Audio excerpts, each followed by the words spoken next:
Well, hello there. I'm a guy who has never played more than a few minutes of any Dark Souls or From Software game. Here's my initial impressions after playing some Elden Ring. Oh, and quick warning, there will be spoilers for really early game stuff. Also, a quick disclaimer, I legitimately have never played more than a few minutes of any Souls game, including Bloodborne. If I sound like I don't know what I'm talking about in certain places, that's probably because I don't. I know someone is inevitably going to correct everything I say here, but I'm just letting you know ahead of time. The way this is going to be structured is, I'm going to talk a bit about everything that happened when I played, and then I'll give you my overall impressions. Alright, let's get into it.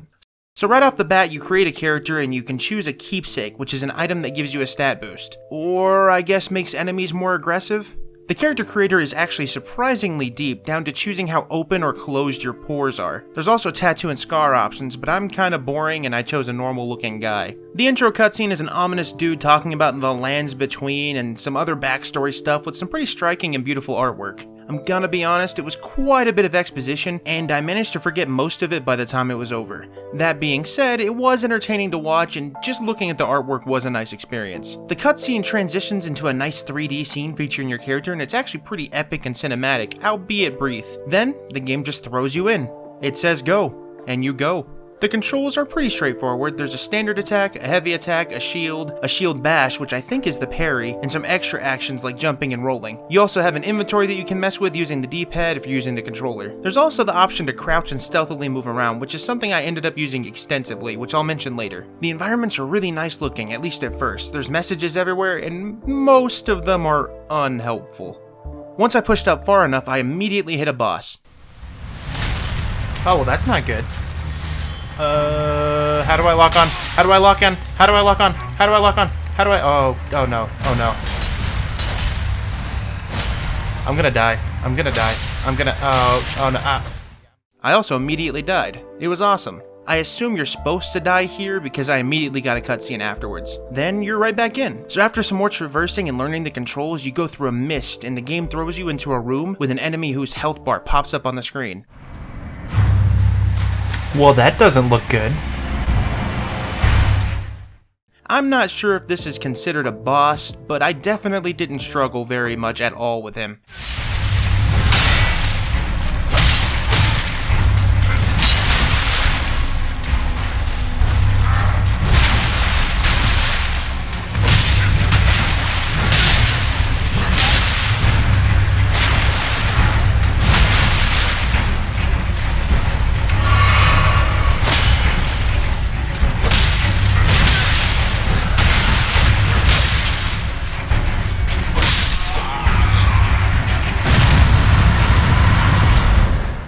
After beating him, I continued. I finally got to go outside into the open world, and honestly, it's kinda beautiful. Though I immediately noticed a big guy on a horse and assumed he wasn't friendly, so I successfully stealthed past him and moved on. How did he see me? How did he see me? What? No. Oh, gotta go. No.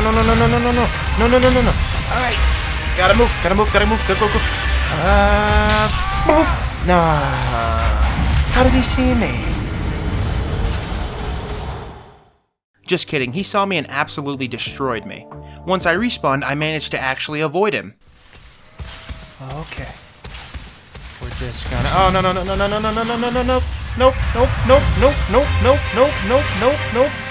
Gotta go. Oh,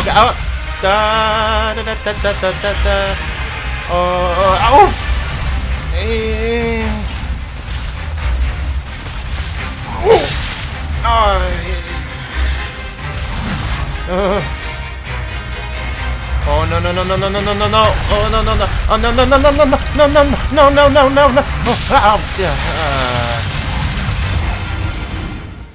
I'm just kidding, he got me again. Eventually I learned my lesson and took the long way around. There's all kinds of little things to discover, I've noticed, ranging from cool scenery, plants to harvest, and these danger birds to fight. There's also just general wildlife that aggroes against you too for some reason. I started making my way on the path to where I assume you're supposed to go, avoiding horseman on the way, and I finally made it to this building, which I figured was a nice dungeon. I mean, it was more like a tomb for me, but hey, progress is progress. So I fight this tree guy and I die, of course. I then try again. The issue is there's also these guys firing crossbow arrows at you, so I decided to lure tree guy out and fight him on the normal map and out of the range of the dudes who were trying to shoot me. What's cool is that tree guy does damage to other enemies that were trying to pursue me too, so I kind of baited him into killing some random guards that show up. Of course, I still inevitably died. So after dying to him a few times, I decided to go do some exploring. I did a lot of exploring around the world and got killed quite a few times. I eventually found a little encampment right next to one of the sites of graces, which is this game's checkpoint system. In fact, the one that I found is right next to where Tree Guy is. Speaking of, you gain experience from killing enemies in this game, but when you die, you drop all of that experience. You do have the ability to go recover your experience though, however, that also means that you might encounter whatever thing killed you originally. I found a little grindy spot where I could kill an encampment of enemies just by sneaking up behind them and wrecking them before they could even respond.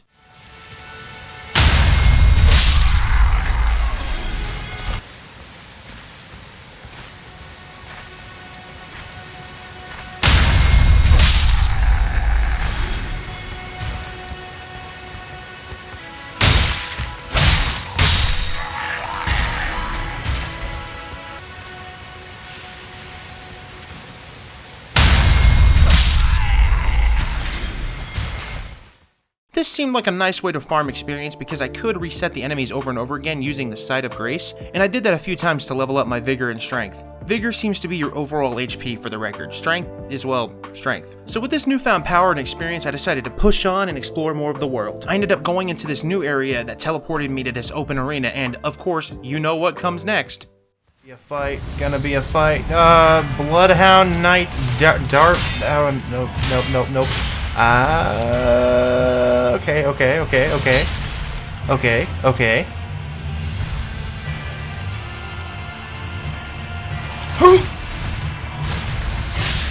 No.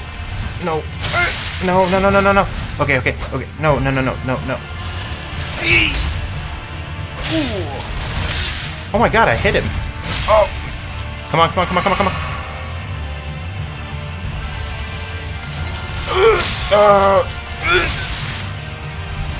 Let's go.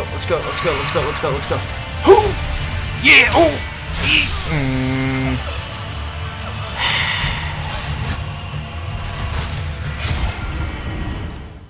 My man was fast and absolutely destroyed me. Check it out though, I got one hit in. I'm a legend. I then decided to finally go back and pursue the actual place I was supposed to go, I think, and decided the best route was just to run straight through Tree Man's fort and ignore all the enemies. Surprisingly, this worked. I got all the way to a new Site of Grace and ran into another tree guy. Alright. Oh, no. No. Okay.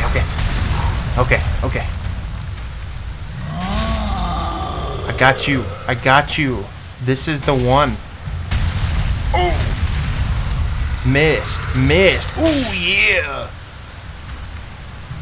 Come on. Who?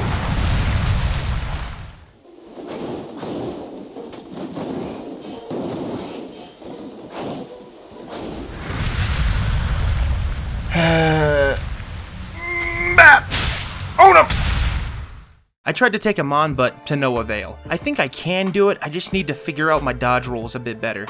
That brings me to now. I'm gonna try fighting this guy again the next time I play, but I want to invite my friend to the game to do it. But let's talk about my overall impressions and how I feel about the game so far after playing for a couple of hours. To begin, I went into this fully expecting to hate it, but I'm actually pleasantly surprised. The game, while still frustrating for me at least, feels fun so far, and it's way more approachable than the other Souls games. And while almost every enemy outside of the really basic ones steamrolled me, I started figuring out little ways to get better at the fights, and I could always come back to them later on if I want to. Of course, it's all still a work in progress, but I'm definitely going to put some more time into it to see how far I can get. Visually, this game is stunning. I'm playing on the PC and the open world is just beautiful looking. The colors are all moody, but still vibrant in a way. I also really like the enemy designs. They feel really inspired and are just creepy enough to make you feel threatened. I saw an enemy in the distance that was just like this blob of flesh, and I kind of backed away from just pure anxiety. Speaking of anxiety, this game kept me really anxious. As someone who doesn't normally play these kinds of games, I always had that looming feeling of, oh, something is about to come destroy me and I won't see it coming. Of course, not everyone likes that feeling, and while I usually don't like it, I did want to go into this one with an open mind. It was mitigated a bit when I discovered you can just kind of book it away away from encounters if you're overrun, especially since this game gives you a horse, but sometimes it's still a bit too much and you kinda just die anyways. Either way, I've enjoyed what I've played so far, and I can't say the same for any previous Souls game I've tried, so that's definitely a huge difference. I want to try tackling more, and I feel like this game will be a bit more forgiving since I do have the ability to grind and level up some of the stuff that can make up for my weaknesses. I know this video has been kind of all over the place, but these are my fresh, raw impressions of a game in a genre I don't normally play. That being said, I'm glad I tried it, and I'm definitely going to try to play some more. Well, anyways, you're all wonderful, and I really appreciate you watching. If you like content like this, please consider subscribing, and as always, have a fantastic day.